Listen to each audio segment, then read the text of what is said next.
I stared at the custom-made "Welcome Baby" banner, wondering if the rose gold lettering was a mistake. June had always preferred simple designs, but Mother insisted on elevating everything these days. The party planner's invoice in my hand reminded me why I should have said no to organizing this baby shower in the first place. I'm Cora, and I've spent the last 15 years trying to prove that career success and family devotion aren't mutually exclusive. Spoiler alert, my mother still doesn't buy it. The caterer called, Kaya said, appearing beside me with her clipboard. They're running 20 minutes late. Of course they are. I checked my watch. Another work email needed attention, but it could wait. Did you confirm the flower arrangements? All set, but your mom called again. She wants to know if we can rearrange the seating chart to put June's college friends closer to the front. I closed my eyes, counting to 10. The chart we finalized 3 days ago. The one she approved? The very same. Kaya squeezed my shoulder. Want me to tell her no? I'll handle it. I pulled out my phone, dialing Mother's number.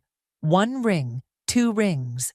Cora, darling. Mother's voice dripped honey, never a good sign. I was just thinking about the seating. Mother, we can't change it now. The place cards are printed and the tables are set. But June specifically requested. June approved the arrangement last week. I watched the venue staff arrange crystal centerpieces that cost more than my first car. Remember, during the family dinner. Oh, you mean the dinner you left early for that conference call? There it was. The signature Aurora Norris guilt trip, right on schedule. That call secured the Thompson account, I said, keeping my voice level. It's helping pay for this shower you're trying to micromanage. Always about work with you, isn't it? She sighed dramatically. Your sister is having a baby, Cora. A baby. Would it kill you to focus on family for once? The venue manager waved frantically from across the room. Another fire to extinguish. Mother, I need to go. The seating stays as is. I hung up before she could protest. Problems? Kaya asked, already knowing the answer. Just the usual, Mother being Mother. I straightened my blazer. What's wrong now? The dessert table's lighting isn't ethereal enough, apparently. Kaya rolled her eyes. The manager's having a meltdown. As we walked over, my phone buzzed. June's text lit up the screen. Mom says you're being difficult about the seating. Why can't you just help make my day perfect? Perfect, like the straight A's that were never good enough. Like the promotion that meant nothing because I missed Sunday dinner. Like this $40,000 baby shower that still somehow fell short. The lights are fine, I told the manager firmly. If anything, we'll adjust the camera settings for photos. My phone buzzed again. This time, it was Herbert, the family lawyer. Cora, your mother's on my other line about the venue contract. Something about last-minute changes. I pinched the bridge of my nose. Tell her any changes now will incur extra charges. Significant ones. She says money isn't an issue. Of course not. It's not her money. I watched another delivery arrive. Hand-painted party favors from June's favorite artist. Just hold her off, please. We're hours away from the event. Will do. And Cora. Herbert paused. You're doing a wonderful job. Don't let anyone tell you differently. I ended the call, feeling a familiar ache in my chest. The same ache I felt at 12, when Mother praised June's mediocre piano recital, but missed my debate championship. The same twist when she gushed about June's art major while dismissing my business degree as cold and calculating. Hey, Kaya's voice pulled me back. You okay? Fine. I straightened the nearest place card. Just wondering why I keep trying to prove myself to people who've already made up their minds about me. Because you're Cora, she said simply. You never give up, even when you should. The caterers finally arrived, creating a welcome distraction. As I directed them to the kitchen, my phone buzzed one last time. A message from Aunt Maeve. Your mother's on the warpath. Brace yourself, dear. And remember, you're worth more than their approval. I looked around the perfectly decorated venue, at the 1,000 little details I'd orchestrated while juggling client meetings and project deadlines. In 4 hours, this room would fill with guests, and my sister would have her perfect baby shower. And I would smile and nod and pretend their words didn't cut like always, because that's what good daughters do, right? The baby shower was in full swing when my phone vibrated for the 10th time. A client crisis needed immediate attention. I slipped behind a decorative screen, trying to keep my voice down. "Yes, I understand the urgency," I whispered. "I can review the contract in 20 minutes. "Cora," Mother's voice cut through the party chatter. "What are you doing back there?" I ended the call quickly. "Just checking on the gift arrangements, Mother." Always with that phone. She grabbed my arm, steering me toward the crowd. "Your sister is about to open presents. Surely your precious work can wait." June sat in the ornate chair I'd specially ordered, surrounded by cooing guests. Her pregnancy glow was amplified by the professional lighting I'd arranged. Not that anyone would mention that detail. "There you are." June's smile didn't reach her eyes. "I was starting to think you'd disappeared." Just managing some details. I took my designated seat beside her, noting how Mother hovered nearby like a watchful hawk. Details, details. Mother sighed loudly enough for nearby guests to hear. That's all Cora thinks about these days. Numbers and contracts instead of family. A few guests shifted uncomfortably. I felt my cheeks burn, but maintained my smile. "Let's focus on the presents, shall we?" June opened gift after gift. Each one met with appropriate oohs and ahs. I checked my phone discreetly. 3 missed calls from the client. "Oh, this one's from Cora," June announced, lifting an elegantly wrapped package. My stomach nodded. I'd spent weeks hunting down the vintage silver rattle, identical to the one in our grandmother's baby photos. June tore through the paper, revealing the velvet box. "Oh, it's nice. It's just like Grandma Margaret's," I explained quickly. "Remember how she always told us about—" "Speaking of remembering," Mother interrupted, "remember when Cora missed June's college graduation because of a crucial meeting?" The room went silent. June's husband Franklin shifted in his seat, looking anywhere but at me. "Mother, that was years ago," I said quietly, "and I flew in the next day. And now here we are," Mother continued, as if I hadn't spoken, "at June's baby shower, and she can't even put her phone down for an hour."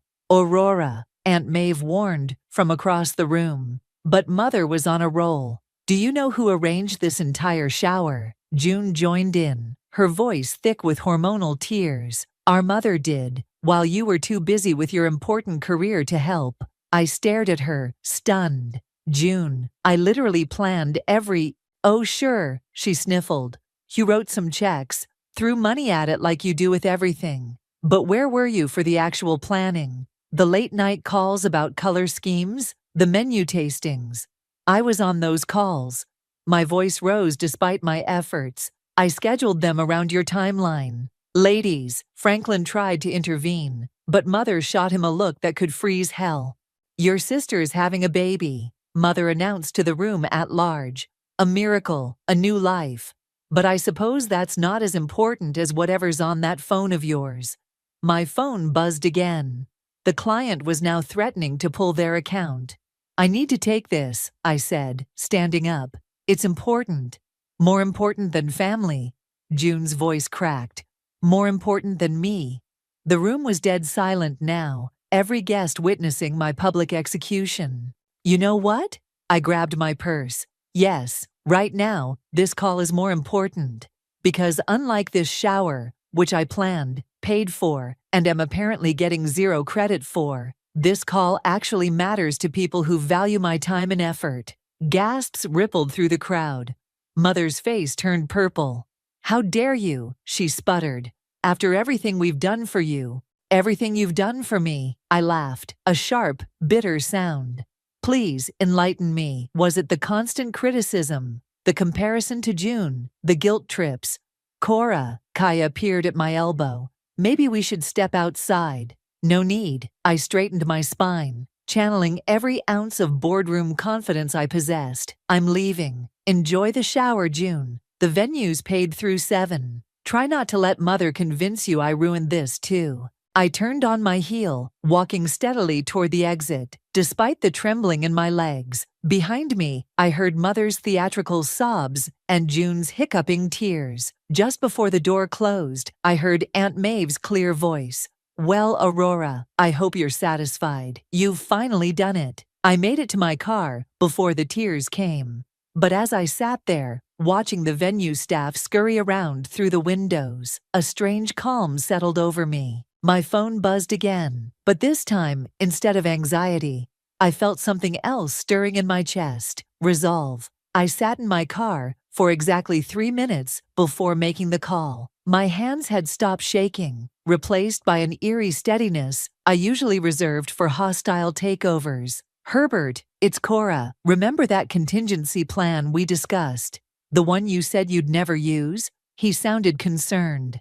"What happened in there?" "They finally pushed too far. I watched another delivery van arrive at the venue. I need you to execute Plan B, all of it." "Cora," he hesitated. "Are you sure? This will—" "They think I just write checks, Herbert. Let's show them exactly what that means." After hanging up, I called the venue manager. "Sarah, yes, about those payment arrangements we discussed." "Of course, Ms. Norris. Everything's set up as requested. Should I?" "Yes. Implement all changes effective immediately." My phone lit up with a text from Kaya. "Holy shit, they're still going at it. June's crying about how you abandoned her special day. Your mom's holding court like a martyred queen." I smiled, typing back, "Give it 20 minutes." The next call was to the catering company, followed by the bartender, the photographer, and the entertainment service. Each conversation was brief, professional, and devastating in its simplicity. "Everything's in place," Herbert texted. "You're really doing this?" "They wanted to talk about money," I replied. "So let's talk about money." I started my car, catching a glimpse of Aunt Maeve hurrying out of the venue. She spotted me and rushed over. I rolled down my window. "Cora, whatever you're planning," she started. "How bad is it in there?" She leaned against my car, sighing. "Your mother's turned it into a full Greek tragedy. June's convinced you've ruined her life. Franklin looks like he wants to disappear." "Perfect." I checked my watch. "In about 10 minutes, they'll have something real to cry about." "What did you do?" "Nothing they haven't asked for." I showed her my phone, scrolling through the emails. "See, Mother always said I was good with numbers. Time to prove her right." Aunt Maeve's eyes widened as she read. "Oh my God, Cora, this is perfectly legal. Everything's in my name. All contracts, all arrangements." I started the engine. "They wanted to talk about how I just throw money around. Well, now they can handle it themselves." "Where are you going?" "The spa. I have a massage booked." I smiled. I did pay for it, after all. As I pulled away, I glimpsed the first signs of chaos through the venue's windows. Sarah would be making her announcements now. The open bar would suddenly require payment. The photographer would pack up. The caterers would stop service. And the bills, every single itemized bill, would be distributed to the guests who'd sat there smugly watching my humiliation. My phone exploded with notifications. I connected it to the car's Bluetooth, letting the messages play through the speakers. "Cora, what's happening?" June's voice trembled. "The venue says we need to pay. Delete. This is your mother. How dare you? Delete. Hey, it's Franklin. Look, I know things got out of hand. Delete." A new text from Kaya. "OMFG. Your mom just tried to put everything on her credit card. It was declined. June's friends are leaving. This is better than Netflix." I pulled into the spa parking lot, feeling lighter than I had in years. The receptionist greeted me with a warm smile. "Welcome, Ms. Norris. Your private relaxation suite is ready." "Thank you." I handed her my phone. "Could you keep this for me? I'm expecting some calls I'd rather not take." "Of course. Would you like to see our wine list?" "Please." As I followed her to the suite, another text came through from Herbert. "Bills are all distributed. Your mother's trying to reach the venue owner. Should I run interference?" "No," I typed back. "Let her try. Sometimes lessons need to be learned the hard way." I changed into the plush spa robe. listening to the distant sound of waterfalls. My phone buzzed one final time before I handed it over. A message from Aunt Maeve. Your mother's face when the bar tab arrived. Worth every penny. But darling, was it worth burning the bridge? I thought about years of criticism, of diminishment, of being treated like an ATM while being told I wasn't family-oriented enough. Some bridges, I replied, need to burn so you can finally see what's on the other side. Then I turned off my phone, ordered a glass of champagne, and prepared to enjoy every minute of my very expensive revenge. After all, I had written the check for it. The massage therapist's hands worked out 15 years of family-induced tension from my shoulders, while my phone collected angry messages in the locker room. 2 hours of blissful silence, interrupted only by the soft meditation music and occasional sound of my own satisfied sighs. More pressure, Maria, the therapist, asked. Perfect as is, I melted into the table, though I might need an extra hour. Bad day. Actually, it's turning out better than expected.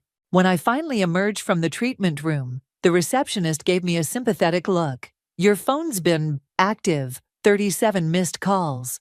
I assume none of them were pleasant. The last one was quite loud. She handed me the phone. Something about financial terrorism?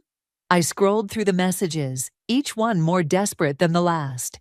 The final voicemail was from Mother, her voice shrill with panic. Cora Elizabeth Norris, you answer this phone right now. The venue is demanding payment for everything. Everything. June's friends had to pay for their own drinks. The photographer left with all the photos. The caterers packed up the food. What have you done? I deleted it with a smile and dialed Kaya. You absolute legend, she answered, laughing. I wish you could have seen it. Your mother tried to pull the "Do you know who I am?" card with the venue manager. Sarah just kept showing her the contracts with your signature. How's June? Crying, obviously. But get this, her college friends bailed when they got stuck with the bar tab. Real friendship test right there. I settled into the spa's relaxation lounge, accepting a glass of infused water. And Franklin, actually handling it better than expected. He's been making calls, trying to sort things out. I heard him tell June that maybe they'd been taking advantage of you. Interesting. I sipped my water. Any other casualties? Those designer cupcakes you ordered, the ones Mother bragged about arranging. They got packed up right as she was showing them off to her church friends. Beautiful timing. My phone buzzed with another incoming call. Herbert, hold on, Kaya. I need to take this. Cora, Herbert said without preamble. Your mother's threatening legal action. For what? I paid for everything. Exactly. You paid. And you had every right to withdraw services. She's grasping at straws. Let her grasp. I examined my freshly manicured nails. How much is the final damage? Well, between the remaining venue fees, the bar tabs, the photographer's cancellation fee, and the catering balance, roughly $28,000, which they'll have to cover themselves. Your mother's credit cards are all maxed out. He cleared his throat. June's too. Not my problem. Franklin's been reasonable. He's offered to work out a payment plan. Decline it. I stood up, gathering my things. They wanted to handle everything without my money-throwing interference. Let them. My phone buzzed again. Aunt Maeve. You've created quite the scandal, she said when I answered. Half the country club will be talking about this for months. Good, maybe they'll think twice before inviting Mother to plan their events. June's a mess, says you've ruined her baby shower memories forever. Better than letting her ruin the rest of my life. I signed my spa bill, adding a generous tip. How's Mother taking it? She's already calling everyone she knows for loans. No takers so far. Apparently, her credit history isn't as pristine as she pretends. I stepped out into the evening air, feeling refreshed and remarkably unburdened. Any regrets? Only that I didn't record it all. Aunt Maeve chuckled. Though I did get a lovely photo of your mother's face when the bar tab arrived. Worth framing, really. My phone lit up with a text from Franklin. Can we talk? Just us. I think some apologies are overdue. Interesting timing. I muttered. What will you do now?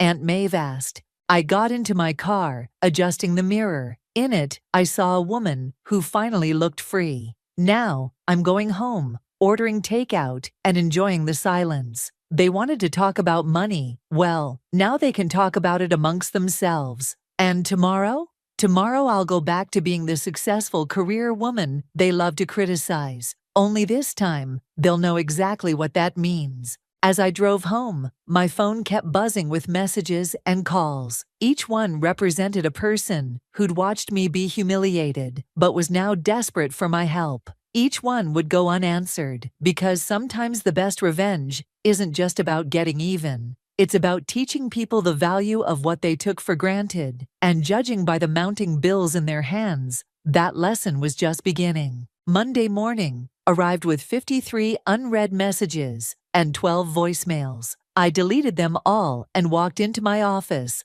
like any other day. My assistant Sandra met me with coffee and a knowing smile. Your mother called the office 6 times. Any other calls? The Thompson contract is signed. The merger meeting is at 2. And she hesitated. Your sister's husband stopped by. Franklin was here. Said he wanted to talk business. Sandra handed me a folder. I told him you were in meetings all day. My office phone lit up. Your mother again, Sandra said.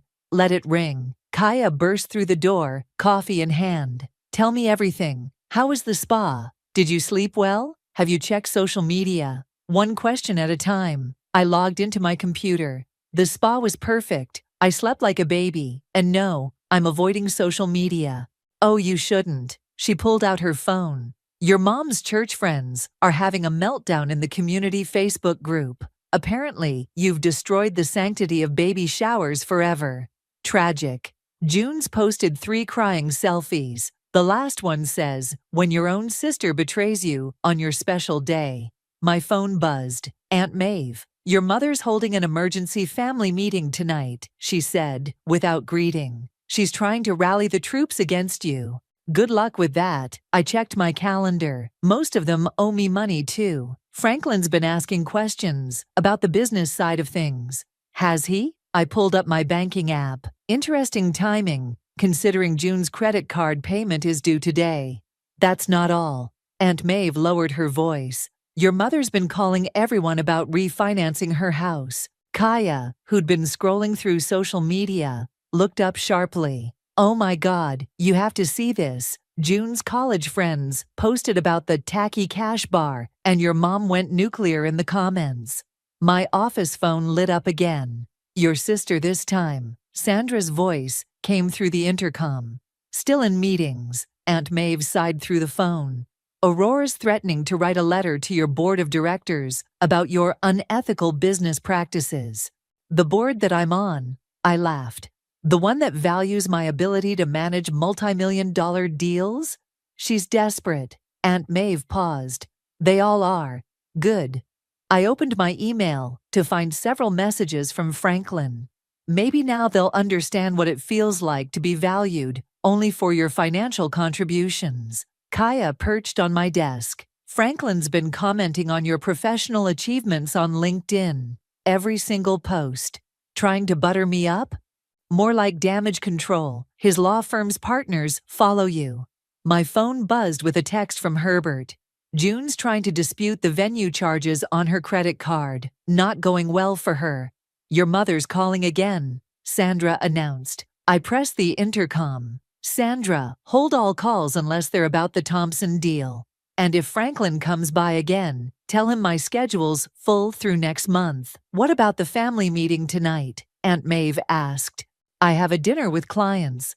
I didn't, but they didn't need to know that. Besides, I think they need to figure this one out themselves. Aurora's saying you've turned your back on family. No, I corrected. I've turned my back on being their personal bank. There's a difference. Kaya showed me her phone again. June's posted another update. When money matters more than family bonds. It has 3 crying emojis. Interesting how family bonds only matter when they need something from me. Sandra buzzed again. Your mother's on all 3 lines now. Time to get some actual work done. I stood up, straightening my blazer. Sandra, I'm heading to the Thompson meeting early. Forward all family calls to voicemail.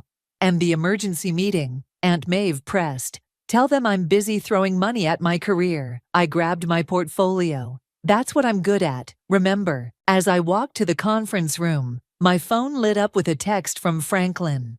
We need to talk about June's credit score. Delete. Another from Mother. This behavior is unacceptable. We raised you better. Delete. One from June. The bank called about the venue payment. Please, Cora, we need help. Delete. Kaya caught up with me at the elevator. You know they'll keep trying.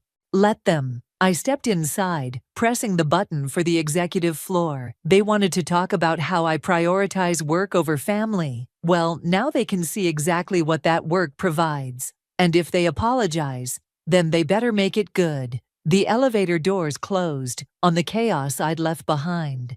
Because this time, sorry isn't going to pay their bills. The Thompson contract waited upstairs, ready to be finalized. Another multi-million-dollar deal that my family would never appreciate. Until now, when they desperately needed the money it represented. Funny how karma works sometimes. 3 days of silence turned into a week. Well, silence from my end. My family's desperate attempts at contact grew more creative by the day. Mother even tried sending a singing telegram to my office.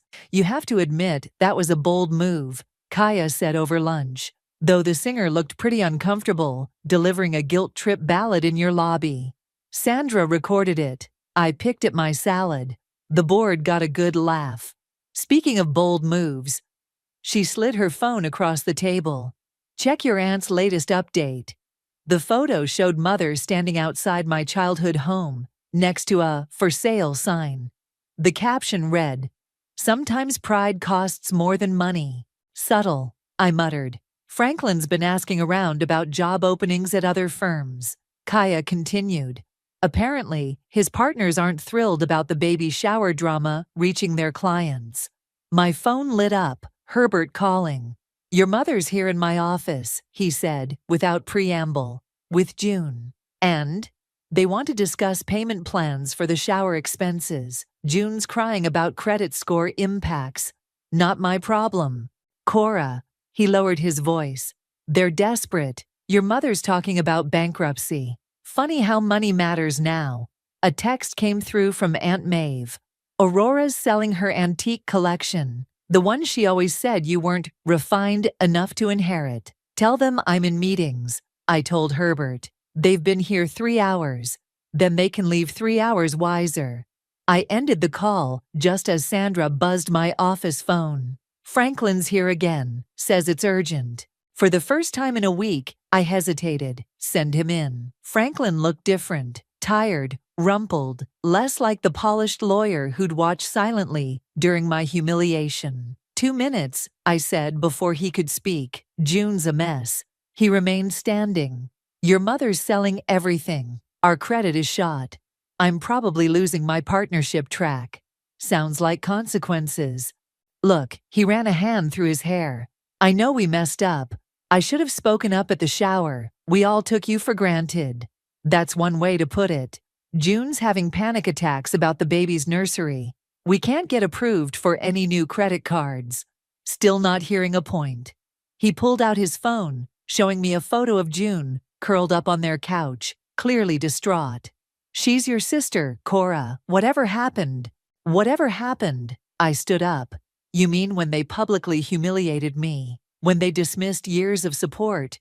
When they called me cold and calculating while happily spending my money? We were wrong. No, you were comfortable.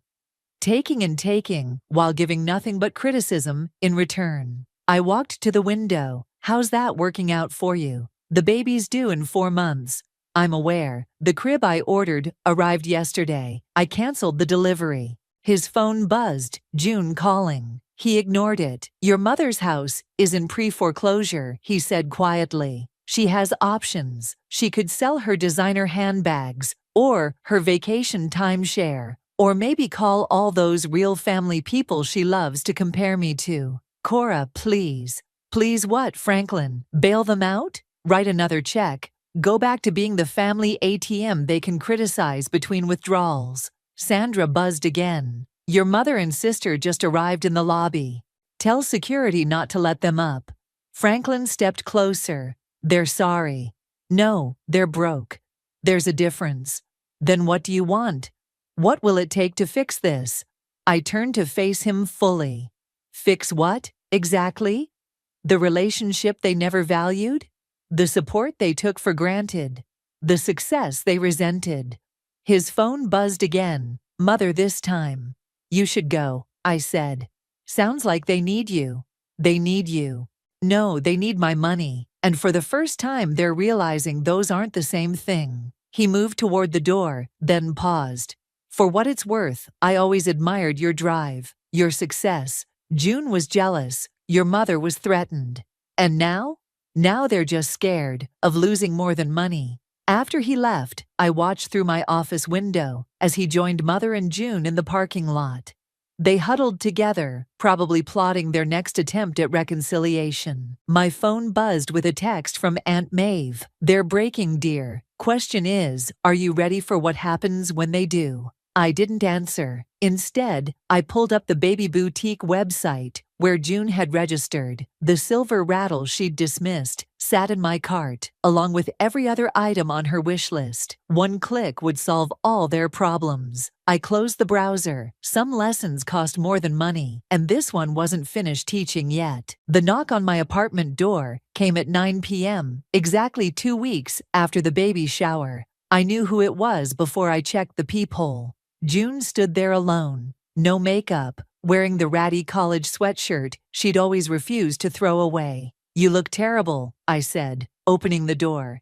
Can I come in? I stepped aside, noting how she cradled her baby bump protectively. She settled on my couch, looking small against the modern furniture she'd once called soulless. Mom doesn't know I'm here, she said quietly. Of course she does. She's probably waiting in the car. No, I mean it. June met my eyes. I took an Uber. Franklin's at a partner meeting, trying to save his job. I remained standing. What do you want, June? I found the receipts, her voice cracked. For the shower, all of them. Mom had thrown them away, but I needed to know. And $47,000. She wiped her eyes. Not counting the gifts you bought. The ones you spent months picking out. Is this the part where I'm supposed to feel appreciated?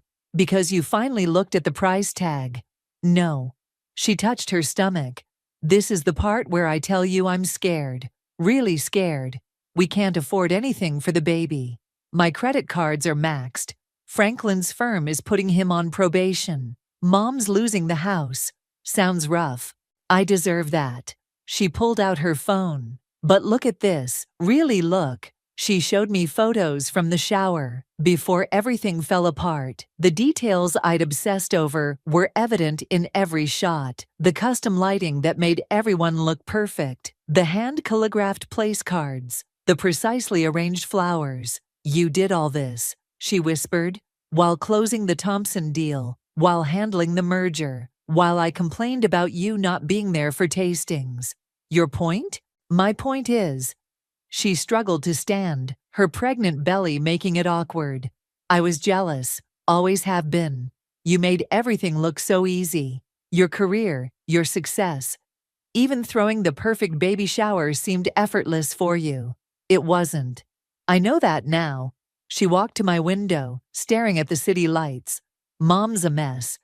She's lost everything, her status, her credit, her reputation. The country club actually revoked her membership. Tragic. She deserved it. June turned back to me. We all did. We treated you like a bank while acting like you weren't good enough for the family. The same family you've been supporting for years. My phone buzzed. Aunt Maeve. June finally made the move. How's it going? Why are you here? I asked June directly. Because I'm having a baby. Her hand rested on her bump. A little girl. And I don't want her growing up thinking it's okay to treat people the way we treated you. I don't want her learning that success should be punished, or that money matters more than honesty. Pretty words. I'm not asking for money. She stepped closer. I'm asking for a chance to be a better sister, a better aunt to my daughter. I'm asking if it's too late to start over. And mother, she'll have to figure out her own way back, if there is one. I studied her face, the dark circles under her eyes, the worry lines that hadn't been there before. The silver rattle, I said suddenly. What? The shower gift you dismissed. Do you know why I chose it? She shook her head. Grandma Margaret used it to soothe us both when we were babies. Remember how she'd tell us that story about how it was the only thing that would calm you down during thunderstorms? June's eyes filled with tears. I didn't even look at it properly. I was too busy trying to hurt you. Well, it worked. I'm so sorry, Cora. She reached for my hand. For everything, for years of everything. I let her hold my hand for a moment before pulling away. Sorry doesn't fix credit scores. I know, she moved toward the door, but maybe it's a start. As she reached for the handle, I spoke. The rattle's still in my closet. She turned, hope flickering across her face. I'm not saying I forgive you, I continued, but maybe we can talk about the baby, about starting over. Really, don't make me regret it. She nodded, tears falling freely now. Thank you. After she left, I texted Aunt Maeve. June just left. She came alone. And maybe there's hope for one bridge not to burn completely. What about Aurora? I looked at the family photo, still sitting on my shelf, taken years ago, when success meant nothing and family meant everything. Some bridges, I typed back, need to stay ashes. The silver rattle caught the morning light as my niece's tiny fingers wrapped around it. She had mother's eyes, but thankfully none of her temperament. She hasn't cried once since you gave it to her, June said from the hospital bed. The nurses can't believe it. Grandma Margaret was right. I adjusted the baby's blanket. Magic rattle. Franklin entered with coffee, looking more relaxed than he had in months. His firm had kept him on after he'd taken full responsibility for his part in the shower incident. Humility, apparently, went a long way. Your mother's in the lobby, he said quietly. Again, June tensed. Did you tell her? Security's keeping her there. He handed me a cup. Your call, Cora. My phone buzzed. Aunt Maeve. Aurora's making quite a scene downstairs, something about grandmother's rights. Let her make it, I replied, watching my niece drift to sleep. The past 3 months had been a study in consequences. Mother had indeed lost her house, moving into a small apartment that horrified her social circle. June and Franklin had started marriage counseling, working through the damage that financial stress and family dysfunction had caused. And I had learned to set boundaries. The trust fund set up, I told June, putting my coffee down. But the conditions stand. She nodded. No contact with mother until she completes therapy. No access to the money without financial counseling first. And we maintain separate holidays. She smiled sadly. No more forced family gatherings. The baby stirred, making those tiny noises that newborns do. Franklin took a photo, then showed me his phone. Mother pacing in the lobby, gesturing wildly at hospital staff. She'll never change, June said softly. No, I agreed. But we did. My phone lit up with messages from the family group chat I'd never left. Cousin Rachel, Aurora's posting about being banned from meeting her granddaughter. Should we tell her that's not how restraining orders work? Uncle Paul. Maybe she should have thought about that before threatening Cora at her office. Aunt Maeve. The therapy appointments are paid for. She's choosing not to go. I muted the chat and focused on the baby. She had June's nose, Franklin's chin, and hopefully none of the family's talent for emotional manipulation. I've been thinking, June said, adjusting her position. About names. Please tell me you're not still considering Aurora Jr. No. She exchanged looks with Franklin. We were thinking, Margaret, after Grandma. The rattle clinked softly as the baby moved. She'd like that, I said finally. And June hesitated. We want you to be godmother. You sure? I might be too busy with my cold, calculating career. That's why we want you. Franklin sat on the bed's edge, Someone needs to teach her that success isn't a character flaw. A commotion outside drew our attention. Mother's voice carried through the door. "I demand to see my granddaughter." Security responded quickly. Through the window, we watched them escort her out, her designer knockoff bag swinging wildly as she protested. "You know what's sad?" June cradled little Margaret closer. "She could be here right now. All she had to do was get help." Some people prefer their pride to their peace. I picked up the rattle, its silver surface reflecting our small group. But that's not our problem anymore. My phone buzzed one last time. "Herbert, Aurora's threatening to contest the restraining order again." "Let her," I typed back. "Some battles aren't worth winning when you've already won the war." June touched my arm. "Thank you, not just for the trust fund or the baby stuff, for giving me a chance to be better." "Us," Franklin corrected. "A chance for us to be better." Little Margaret yawned, completely unaware of the family drama swirling around her. She'd grow up knowing a different kind of love, one that didn't come with price tags or conditions. "Want to hold her again?" June asked. I took my niece, feeling her warm weight settle against my chest. The rattle chimed softly as I rocked her. "You know," I said, "Grandma Margaret used to say something about family, that it's not about who's blood and who isn't. It's about who stays when the money's gone and the masks come off." "Sounds wise," Franklin said.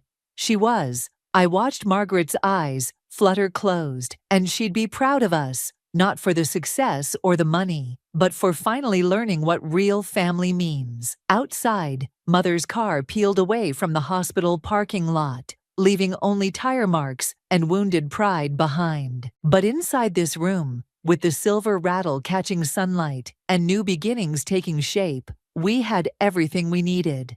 Sometimes the family you choose is better than the family you're born into. And sometimes the best revenge isn't revenge at all. It's living well, loving better, and letting go. "James, why did you sell my car without even asking me?" I stood in our brightly lit kitchen, gripping the edge of the countertop. James was lounging on the couch, phone in hand, barely looking up as I spoke. "Emma, I told you last week. We needed the money," James replied casually. His voice was indifferent, almost bored. "The money? For what?" My voice was rising, my patience wearing thin. "For the new entertainment system. You saw how outdated the old one was. We deserved an upgrade," James said with a shrug, his eyes glued to a video on his phone. "That car was important to me, James. It wasn't just about the money. It was mine." My voice cracked, and I took a deep breath, remembering my grandmother's advice to keep my inheritance secret. I never thought I'd need to follow it so strictly. James finally looked up, his expression a mix of irritation and nonchalance. "Come on, Emma, it's just a car. We can get you another one later." I shook my head, frustration boiling over. "You didn't even bother to ask me. This isn't just about the car, James. It's about respect and consideration. You can't just make decisions like this on your own." Our suburban home, usually a tranquil retreat, now felt stifling and alien. The neighborhood outside was quiet, with children playing in front yards and neighbors chatting over fences. To the outside world, we were just another happy couple in a tight-knit community. But inside, the cracks were growing deeper every day. James finally set his phone down and stood up, walking towards me. "Emma, you're overreacting. It's not like we're broke. I'll buy you another car. End of discussion." His dismissive tone cut through me like a knife. I looked at him, searching for the man I'd married, the man who had once been attentive and kind. But all I saw was a stranger, someone who was slowly bleeding me dry of patience and trust. "End of discussion?" I repeated, incredulous. "You can't just dictate how this goes, James. You've crossed a line, and you don't even see it." James's eyes narrowed. "What's really going on here, Emma? You've been acting distant for months. Is there something you're not telling me?" I took a step back, realization dawning. My grandmother's advice echoed in my mind. Now, more than ever, I understood why she had been so adamant. Protecting my inheritance wasn't about the money itself. It was about keeping control over something that was truly mine, especially when everything else seemed to be slipping away. "I don't know, James. Maybe it's because you've stopped caring about what's important to me," I said quietly. Or maybe it's because you think you can just bulldoze through this marriage, making decisions that suit only you. James scoffed, shaking his head. You're being dramatic. I'm just trying to improve our lives. Your life, I corrected. Improving your life at my expense. He didn't respond, just stared at me with a mixture of frustration and confusion. I realized then that he truly didn't see the problem, or maybe he didn't want to. Either way, it was clear that something had to change, and fast. As James turned back to his phone, dismissing the conversation, I felt a surge of determination. This wasn't over, not by a long shot. I wasn't going to be sidelined in my own life. Grandma's wisdom was a guiding light, and it was time I started listening to it more carefully. Tension hung heavily in the air as I walked out of the kitchen, my heart pounding. One thing was certain. I wasn't going to let James's betrayal define me. This was only the beginning, and I had my own plans to make. Claire, I don't know what to do anymore, I said, dropping onto her couch. The floral print cushions smelled faintly of lilac. Claire looked up from her magazine, instantly concerned.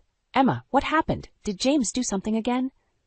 I sighed heavily, running my fingers through my hair. He sold my car without even asking me, just traded it for some stupid entertainment system. Claire's eyes widened in shock. Seriously? Who sells someone's car without asking? That's insane. Yes, and he acted like it wasn't a big deal, just brushed it off like I was overreacting. My voice wavered as I recounted the morning's confrontation. He's been doing this for a while now, hasn't he? Claire asked softly. I nodded. It didn't start this way. When we first got together, he was so kind, so attentive. I felt like I was the center of his universe. But now, I let the sentence hang, unfinished. Claire squeezed my hand reassuringly. Have you thought about leaving him? You don't have to stay in a situation like this, Emma. I bit my lip, hesitating. I have, but it's complicated. We've built a life together, and it's not easy to just walk away. Claire's face was etched with concern. You have to do what's best for you. Always remember that. Later that evening, as I cleaned up the dinner dishes James had left behind, I started thinking about the early days of our relationship. I remembered the picnics in the park, the surprise weekend getaways. He used to plan everything so meticulously, making sure every moment was special. But that James was long gone, replaced by someone who seemed to care more about his gadgets and parties than about me. While scrubbing the last of the pots, I noticed the flashy new entertainment system taking up half the living room. I felt a bitter taste in my mouth. I grabbed my phone and started scrolling through James's social media. My heart sank when I saw the photos of his recent parties, extravagant and filled with friends I barely knew. Numerous gadgets cluttered our home, all bought with the money he got from selling my car. I fumed silently, deciding to confront him again when he came home. The door creaked open as James stumbled in, the smell of alcohol clinging to him. James, where have you been? I asked, trying to keep my voice steady. He laughed drunkenly. Out with the guys, needed a break, you know? I took a deep breath. I saw the photos, all those expensive gadgets and parties. Is that where the money from my car went? James looked at me, his eyes unfocused. Come on, Emma. Don't start with this again. It's just stuff. We're having fun. Fun without considering my feelings? I snapped. This is beyond disrespectful, James, that you're ignoring everything I care about. James rolled his eyes, slumping into the couch. Why don't you ever chill out? You used to be fun. Tears of frustration stung my eyes. This isn't about fun, James. It's about you taking everything I care about and tossing it aside. He didn't respond, eyes already closing as he passed out on the couch. The sound of his snoring filled the room, but it couldn't drown out the anger and hurt simmering in my chest. I stood there for a moment, looking at the man who once promised to cherish me. Claire's words echoed in my mind. Maybe it was time to make a change, to find the strength Grandma had always believed I had. This betrayal wasn't the end, it was just the beginning of something new, and I was ready to fight for the life I deserved. The next morning, I sat at the kitchen table, coffee untouched, phone in hand. I needed to talk to my parents. I dialed my mom's number and waited. Emma, sweetheart, how are you? My mom answered, her voice warm and comforting. Mom, things with James, they're worse than ever, I began, trying to keep my voice steady. Oh, honey, what happened? She asked, her tone immediately concerned. I quickly explained the car situation and James's ongoing disregard for my feelings. I'm considering divorce, Mom. I can't do this anymore. There was a pause on the line. Emma, we've always supported you, no matter what. Your father and I will help you through this. And remember, you have your inheritance. I know, Mom. I might need to use it to move out and start over, I admitted, feeling a small twinge of relief saying it out loud.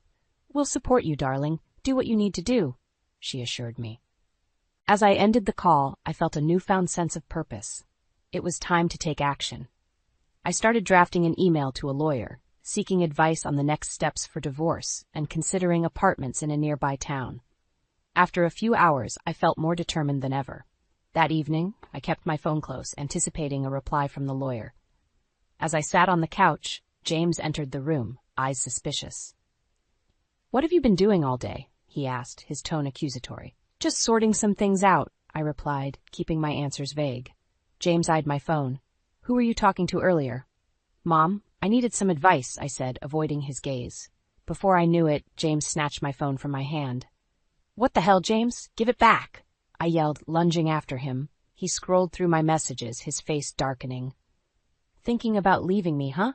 His voice was laced with anger. Give me my phone, James, now. My voice was firm, even though my heart was pounding. James's eyes flashed dangerously. You think you can just run away with that little inheritance of yours? Everything should go to us, not just you. You've been hiding it all this time? My mind raced. I didn't have to tell you everything. That money was meant to give me security. You're gonna use it to get away from me? He spat, stepping closer. I stood my ground. Yes, James, if that's what it takes. I'm done. He threw the phone on the couch, stepping back, but his expression was still livid. You won't get far with that money. You owe me, Emma. We're in this together. We were in this together, James. You're the one who turned it into something else, I said coldly. James stared at me, seething, before storming out of the room, slamming the door behind him. My hands were shaking, but I felt a rush of determination. This couldn't go on any longer. I had my plan. I was going to make it out of this mess one way or another. The email dinged, signaling a new message from the lawyer. I quickly opened it and read through the advice, solidifying my resolve. It was time to take the next step. I packed a small bag with essentials, calling Claire to give her a heads up. She answered on the first ring. Claire, can I stay with you for a while? I'm leaving tonight. Emma, of course. Come right over. We'll figure this out together, Claire said, her voice unwavering.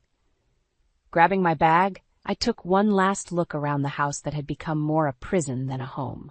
Then I walked out the door and didn't look back. I arrived at Claire's house, still gripping the small suitcase. Claire opened the door before I could knock, pulling me into a tight hug. You did the right thing, Emma, she whispered. Thanks, Claire, I replied, stepping inside. We sat down in her living room, the warm ambiance a stark contrast to the cold tension I'd left behind. So what's the plan? Claire asked, handing me a cup of tea. I contacted a lawyer. Tomorrow I'll start looking for a new place and a job. I need to be independent, both emotionally and financially, I explained, taking a sip. Claire nodded. You know you can stay here as long as you need to. We've got this. The next morning, I woke up early, ready to tackle my to-do list. Claire drove me around town, helping me check out apartments. We found a cozy one-bedroom that felt just right. I put down a deposit and scheduled a move-in date. Later, I sat at Claire's kitchen table, laptop open, applying for jobs. The task was tedious but necessary. It wasn't long before emails and phone calls started coming in. By evening, I had lined up several interviews. As I celebrated these small victories with Claire, my phone rang. It was James. My heart raced, but I answered. Emma, where are you? He demanded, his tone aggressive. That's none of your business, I said, trying to stay calm. It is my business. We're married. You can't just walk out, he barked. I had to. You left me no choice, I replied firmly. James scoffed.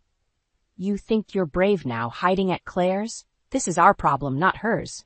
Tell me where you are. I'm not hiding, and it's not just Claire's problem. I'm done being treated like I don't matter, I said, my voice steady. You owe me, Emma. For the mortgage, the bills, everything. You think you can just run off with your inheritance and leave me to deal with everything? His desperation was palpable. This isn't about money, James. It's about respect, or your lack of it. I said, tears filling my eyes. You'll regret this, Emma, he hissed before hanging up. I put the phone down, my hands shaking. Claire looked at me, concern etched on her face. He won't stop, will he? She said softly. Not easily, I admitted, steeling myself. The next few days flew by in a blur of apartment preparations and job interviews. I felt stronger each day, my resolve hardening. One evening, while I was organizing my new apartment, my phone buzzed again. It was a message from James. You're making a huge mistake. You'll come crawling back. They always do. I stared at the screen, feeling a mix of anger and sadness. I typed back quickly. No, James, I'm done crawling. This is my life now. I hit send and blocked his number. Standing by the window, I watched the sun setting over my new neighborhood, feeling a sense of freedom. The next morning, I went to my first job interview. Walking into the office, I was greeted by a friendly receptionist who led me through the process. The interview went well, and I left feeling hopeful. Returning to my new apartment, I found Claire waiting with a bottle of wine and 2 glasses. To new beginnings, she toasted, handing me a glass. To new beginnings, I echoed, clinking glasses. As we sat and talked, I realized I was beginning to reclaim my life. Each step forward was a step away from James and his toxic influence. That night, as I lay in bed, I thought about all I'd left behind and everything that lay ahead. It wouldn't be easy, but I was ready. For the first time in a long time, I felt in control. A week later, I got the call offering me the job. I smiled, tears of joy streaming down my face. It was a sign that I was on the right path. I was building a new life, one step at a time, and it was a life where I mattered. The town's annual fair was in full swing. Kids sprinted between booths, their laughter mingling with the cheerful hum of the crowd. I was helping Claire set up her jewelry stall when I felt a tap on my shoulder. Emma, Jack's familiar voice greeted me. He was a mutual friend, someone dependable who'd always been kind. Oh, hey, Jack, how's it going? I asked, forcing a smile. Pretty good. But hey, I heard about you and James. Are you okay? Jack's concern was evident. I sighed. It's been rough, but I'm getting through it. Jack nodded, but his face turned cautious. Speaking of James, he's here. And, well, he isn't handling things well. Before I could ask what he meant, a loud commotion drew our attention. James was in the middle of the fairground, visibly intoxicated, shouting at a group of young men gathered around a barbecue pit. Oh no, I whispered, feeling my stomach knot. Hey, it's none of your business, James yelled, pushing one of the men. The crowd's murmur grew louder, eyes turning toward the spectacle. I took a deep breath. I need to handle this. Emma, are you sure? Claire asked, worry etched on her face. I have to, I replied, squaring my shoulders and weaving through the crowd. As I approached, James spotted me and stumbled over. Emma, there you are. Thought you could avoid me forever? He slurred, his breath reeking of alcohol. James, you're making a scene. Let's talk somewhere else, I urged, trying to stay calm. He laughed bitterly. Why? So you can walk out again? You think you're so much better now? James, you're drunk. This isn't the place, I said firmly. Everyone should know how you abandoned your husband. James shouted, his voice carrying over the crowd. I could feel the eyes of the townsfolk on us, the whispers spreading like wildfire. Anger and embarrassment churned inside me, but I wouldn't let him drag me back down. James, we're done. You need to accept that, I said, my voice steady. Now please, go home before you make this worse. Worse? You think this can get worse? His eyes were wild, unhinged. You owe me, Emma. You can't just walk away without paying your dues. I don't owe you anything, James. I'm done being your pawn. I replied, stepping back as he moved closer. A friend intervened, grabbing James by the arm. Come on, man. Let's get you out of here. James struggled, but was eventually pulled away, his furious eyes locked on mine. You're going to regret this, Emma. As he was dragged off, I exhaled a breath I didn't realize I was holding. Claire appeared by my side, her hand on my shoulder. Are you okay? She asked gently. Yes, it had to be done, I said, my voice shaky but resolute. We continued setting up the stall, the mood around us slowly returning to normal. But I noticed several sympathetic looks from people who'd witnessed the altercation. Hours passed and the fair wore on, becoming a blur of faces and activities. That evening, after packing up, I drove to my new apartment. Walking in, I felt a mix of exhaustion and relief. I was finally free of James's constant manipulation, even if the road ahead was still uncertain. I spent the next few days settling in, gradually feeling the weight lift off my shoulders. One morning, I walked over to the mirror in my new bedroom and caught my reflection. There was a spark in my eyes, one that had been missing for a long time. This was my life, my space, and my chance to rebuild. The memory of James's public meltdown was still fresh, but it only fueled my resolve. I was moving forward, and nothing he did would pull me back. Stepping out into the crisp morning air, I felt a newfound sense of purpose. Today was just another step, and step by step I was reclaiming my future. One morning, a week after the fair, I was getting ready for my first day at the new job when my phone buzzed. It was a message from Jack. "Emma, can we meet up? There's something you need to know about James." My curiosity piqued. I agreed to meet him at the local coffee shop after work. The day passed quickly, filled with training and meeting new colleagues. By evening, I felt both exhausted and exhilarated. At the coffee shop, Jack was already waiting with 2 drinks. He waved me over, his expression serious. "Thanks for coming, Emma," he said, sliding one of the cups over to me. "No problem, Jack. What's going on?" I asked, taking a sip. Jack took a deep breath. "James lost his job, the company downsized, and he was let go." I blinked in surprise. "I didn't know that. He hasn't contacted me since the fair." "Yeah, he's not taking it well," Jack continued. "He's been telling people you left him at the worst possible time, trying to play the victim, but there's more." I leaned in, my heart racing. "What do you mean?" "He's planning something, Emma. He told a mutual friend he's going to try to win you back so he can get his hands on your inheritance." Anger flared inside me. "He really thinks he can manipulate me again?" Jack nodded. "He's desperate, Emma. You need to be careful."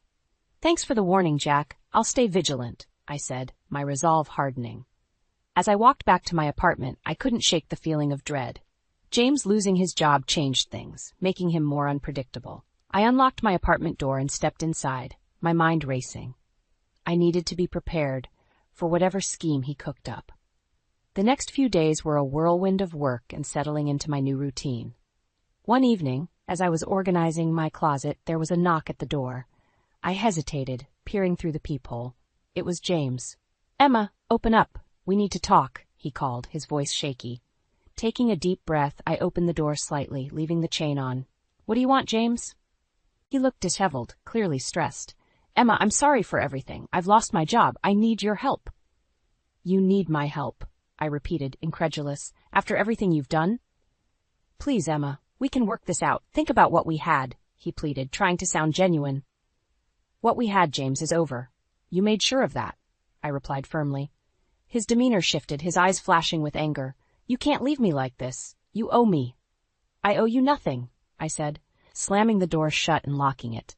I could hear James banging on the door, shouting, but I leaned against it, breathing deeply. After a few minutes, the banging stopped, and I heard him leave. I checked the peephole to make sure he was gone before calling Claire. "Emma, what's wrong?" she asked, hearing the panic in my voice. James showed up at my apartment. "He's acting desperate and unhinged," I explained. "Stay calm, Emma. You need to protect yourself." "Consider getting a restraining order," Claire suggested. "I'll look into it." "Thanks, Claire," I said, feeling a bit more anchored after talking to her. The next morning, I called the lawyer to discuss my options. He advised me to document everything and start the process for a restraining order. I followed his advice, keeping a log of every interaction with James. Days turned into weeks, and I focused on building my new life. One afternoon, while taking a break at work, I saw a familiar face across the street. It was James, watching me. My heart pounded, but I straightened my shoulders and continued with my day. This was my life now, my chance to be free.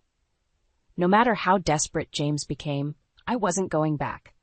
This was about reclaiming my future, and I was determined not to let him take that away from me.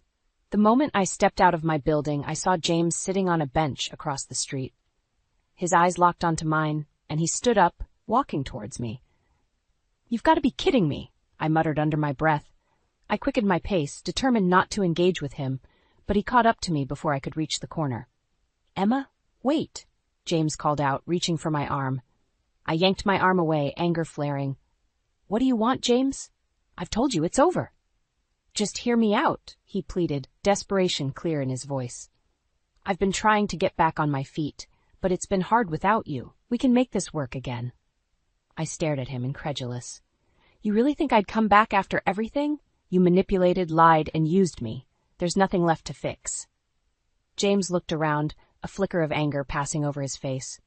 We were married, Emma. That means working through the tough times. I did work through the tough times, James, alone, while you partied and spent money you didn't have. I shot back, feeling a rush of righteous indignation. A passerby slowed down, eyes widening at the commotion, but I stood my ground. The whole world might as well know what I've been through.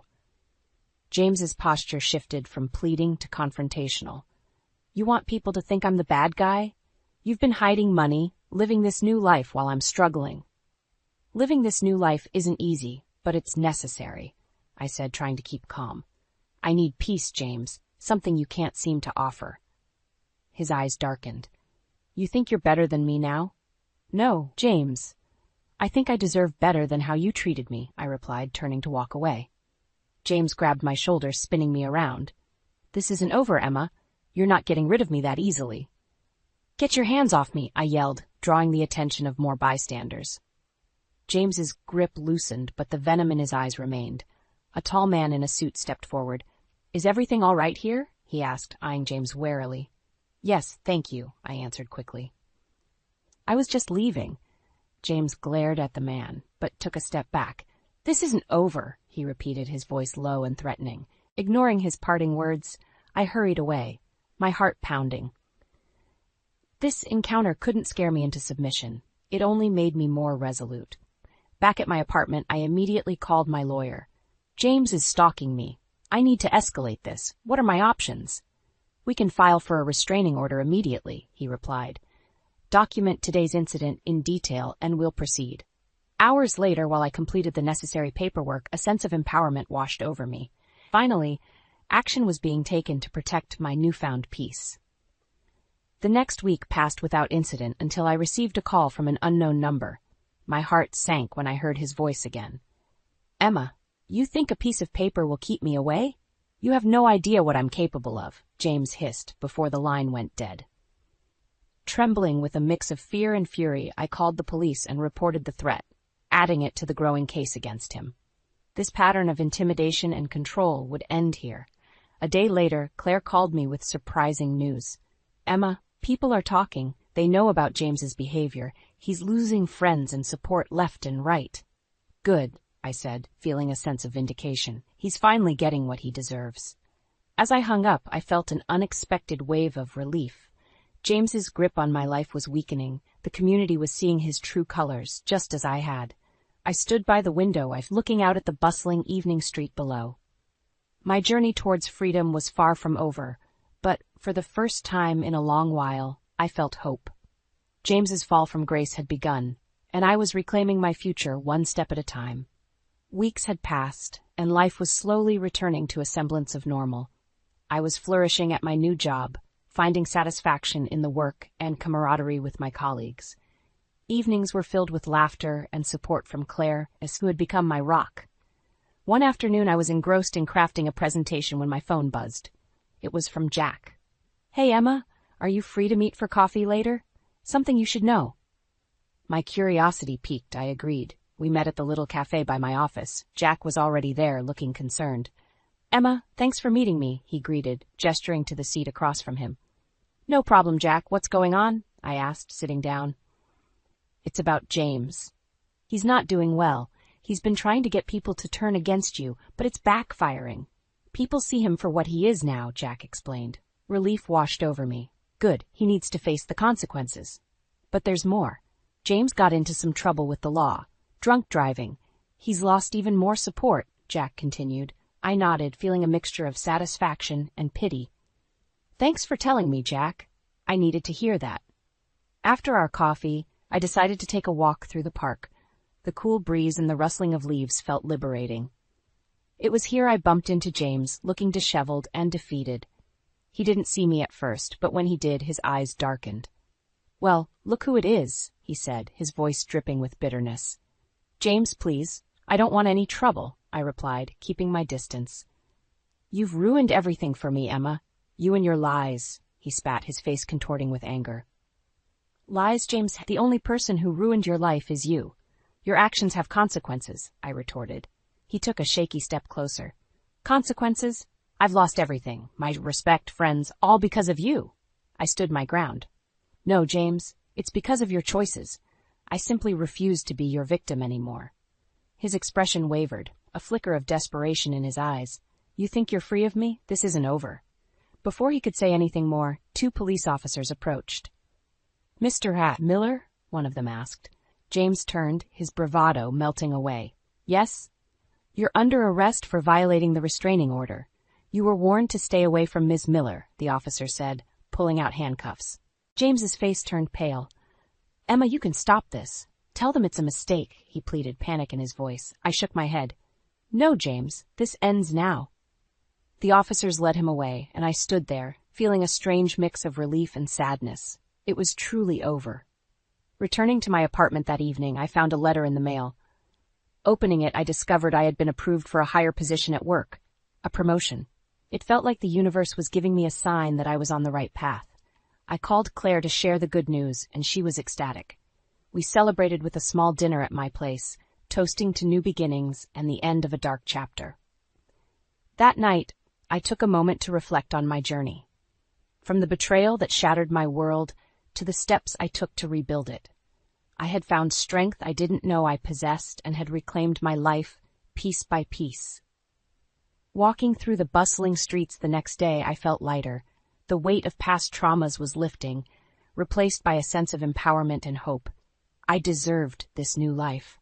A life where my worth was not dictated by someone else's whims. As I turned a corner, I caught a glimpse of someone familiar. James, disheveled and on the edge, standing outside a convenience store, clearly struggling. Our eyes briefly met, but there was no connection left. I walked on, a silent resolve in my heart. James's downfall was complete. My future, bright and full of possibilities, was just beginning, and I was ready to embrace it, one step at a time.